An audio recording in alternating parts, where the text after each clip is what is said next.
অমৃতসর নিজে ব্যাটালিয়নতে চলে এসেছে। আমি যেখানে ধরেছিলাম সেখান থেকে ফিরে আসার জায়গা ছিল না। আমি তো আপনাকে বলে দিয়েছিলাম ভালো আছে। খুশি কে বাত হ্যায়। অবশেষে পাকিস্তান থেকে ভারতে ফিরলেন পূর্ণম সাউ। বুধবার সকাল 10:30 আটারি ওয়াগা সীমান্ত দিয়ে ভারতে ফিরেছেন পূর্ণম। হাসি ফুটেছে পূর্ণমের অন্তঃসত্ত্বা স্ত্রী রজনীর মুখে।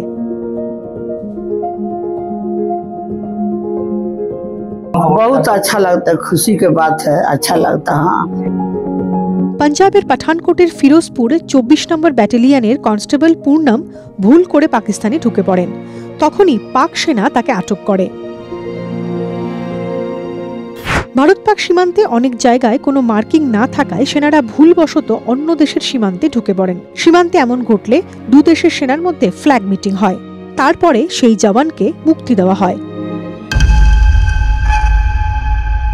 পূর্ণমের ক্ষেত্রে পাকিস্তান সরাসরি তাকে আটক করে। বারবার ফ্ল্যাগ মিটিং করেও কোনো লাভ হয়নি।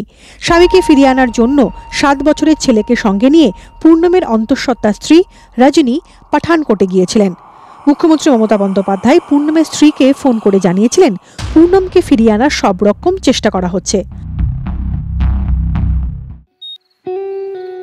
উফ, এই এসিটা চলছে না কেন? ওটার ফ্ল্যাকচুয়েশন আর তোমার মুড সেম সেম। কিন্তু যাই বলো, আমাদের জুটিটা দারুণ। একে অপরের বেটার হাফ। এবারে এই এসিটারও বেটার হাফ খোঁজা যাক। খুঁজে পেয়েছি। Wow, looks good yeah. চলো এক মধুর পার্টনারশিপ করে তুলি, তুমি, আমি আর ভিগার্ড এসি স্টেবিলাইজার্স। আজকে সকালে হয়ে গেছে, খুব তাড়াতাড়ি হয়ে গেছে, খুব ভালো হয়েছে। অনেক অনেক ধন্যবাদ ম্যাডাম। আপনি ভগবান আপনাদের ভালো রাখুক, আপনার বাচ্চাদের ভালো রাখুক। অনেক অনেক আপনাকে ধন্যবাদ। দেখুন, আপনি কল্যাণ স্যার, আমাদের যে চেয়ারম্যান আছেন বিজয় মিশ্রা স্যার, সবাই খুব সাপোর্ট করেছে ম্যাডাম। আপনাদের ছাড়া আমার মনে হচ্ছিল না এটা পসিবল হতো। আমি যেখানে ধরেছিলাম সেখান থেকে ফিরে আসার জায়গা ছিল না। আমি তো আপনাকে বলে দিয়েছিলাম ভালো আছে। আচ্ছা আচ্ছা, হ্যাঁ ম্যাডাম, দেখুন আপনার কথায় তো আপনি আমাকে বললেন কি আপনাকে কোথাও যাওয়া দরকার নেই, আপনি ঘরে থাকুন, আমি ঠিক ওনাকে নিয়ে আসবো। আর দেখুন, আপনি আমার সাথে 3 দিন কথা বললেন ম্যাডাম, আজ 4th ডে উনি চলে এসেছেন।